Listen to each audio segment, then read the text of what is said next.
And this one could be related to your closing statements. Aside from assuring an adequate water supply for your customers, what do you consider the most important pressing problem facing the board, and what do you propose to do about it if elected? I'd like to ask Mr. Field to go first, please. The most important thing we need to do for our water supply is to diversify it, to get additional sources of water that we can use in this area for a variety of reasons. We are working hard to do that. We have joined the Chino Basin Water Master Board. I'm the Western representative on that. We're getting a new straw in the sense that we are participating in a new desalter that's being put into the Chino Basin. We're buying a third of it, and they're not cheap things to deal with. The total price of the desalter is probably going to be pretty close to $50 million, and we're going to get a third of it. But we're working with the City of Ontario and with Harupa Water District to put in that third desalter. We already own a desalter out in the Arlington area that serves basically the city of Norco.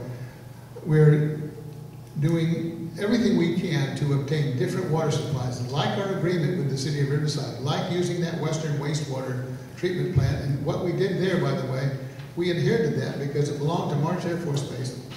And when the federal government closed down March Air Force Base, they kind of somehow gave us this wastewater treatment plant. It was 50 years old, didn't work well, it was a disaster. We had to completely rebuild it, and we were under an obligation to do so because they needed that water for the March Air Force Base site activities, including their golf course and the cemetery, which we became responsible to provide water for. So we got in the position where we had to build this wastewater plant. We did build it. It's now open for business. It's an absolutely amazing facility, and it cost us, somebody said $57 million. I thought our total cost was in the 40s, but it's a complicated piece of business. Somebody said there's a lot of moving parts in this water world. There really are a lot of moving parts, and we have to keep our fingers on every single one of these moving parts. We have to look out for any potential water supply that might benefit our district, might reduce our costs, and might keep our customers with a reliable source in the future. Thank you very much. Mr. Heilman, please. That sounds like a real good plan. I am not on top of all of the desalter companies and plants and rebuilding, but that's one of 10 different things that one might define as a way to help the process of keeping water coming safely. I think a lot of good planning and good execution is really needed, or we'll all be in trouble. So it sounds like what we're doing is a good start. Thank you. Mr. Evans, please.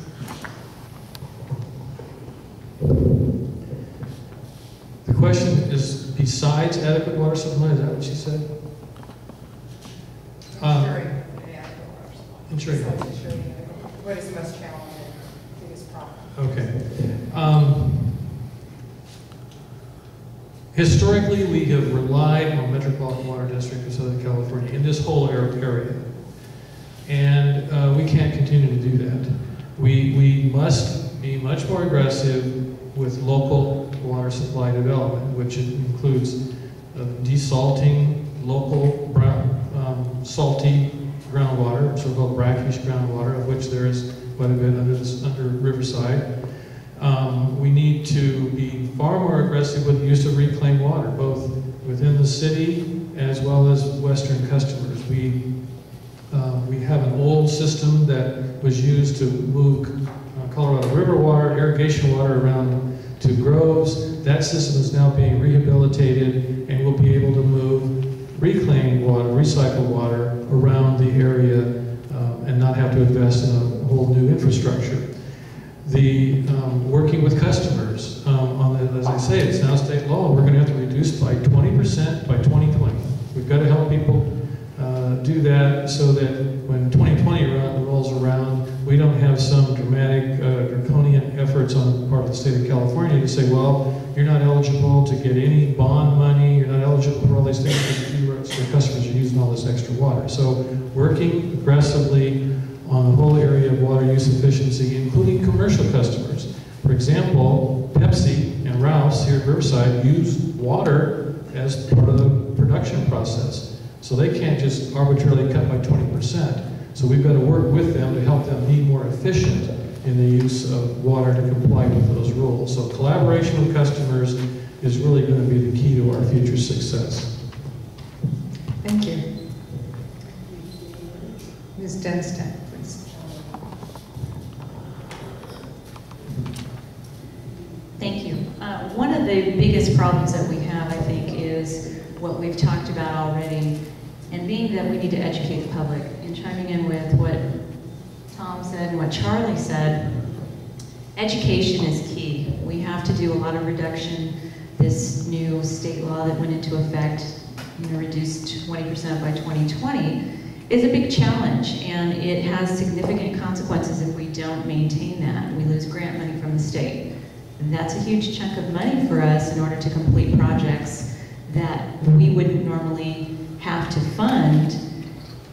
It would be a ratepayer fund that would have to do that in order to bring those projects. So to lose that money is significant. So we need to stay on our education programs. We need to protect our local money to make sure that while we're doing a good job and all of our customers and ratepayers think we're doing a good job, the state doesn't come down here and raid our funds. So we need to stay vigilant on protecting our local resources here and our ratepayers' dollars. We also need to secure grant funding for our major projects. We need to continue to work on that. There's a significant amount of projects that we have to go all the way up to 2030 that we'd like to complete that will ultimately protect our ratepayers and our water sustainability in the future. And we need a significant amount of money to be obtained from the government in order to make those goals happen. Messaging is key. We've worked with PR a lot to try to get our messaging out. We need to try to continue to do that so that we can find new avenues to pursue in order to get our messaging out there so that our public understands what it is that we're faced with and what we need to do to be reliant on ourselves in the future. Thank you. Thank you, Ms. Denstedt. Mr. Pena, what do you see as the biggest problem and how would you address it? Well, our number one issue, and it says it on the sign at Western Municipal, I keep on saying our biggest, I've been a ratepayer for many years now, is getting good, reliable water to the customers. And in fact, my number one priority, my candidate statement, number one is right here. It says the highest standards of safe drinking water. That is number one. But there are other issues, of course, that are taking place. And I'll mention one that some believe is important. I believe it's very important. Some do not believe it's important. But I believe, again, that it's very important. It's the lack of diversity and equal opportunity at Western Municipal Water. The board has basically been out to lunch on this issue. There are 74 individuals at Western, according to the public records that I requested about 2 weeks ago. 74 people make above $55,000 a year. Of those, you can see no African American females. And I was trying to find out if we had any African American males, and I think there was one or two. Again, there was at least 74 people who make $55,000 per year or more. 55. Some make, of course, upwards of $70,000 and above. But of those that make $55,000 and above at Western Municipal Water District, you will find no female African Americans.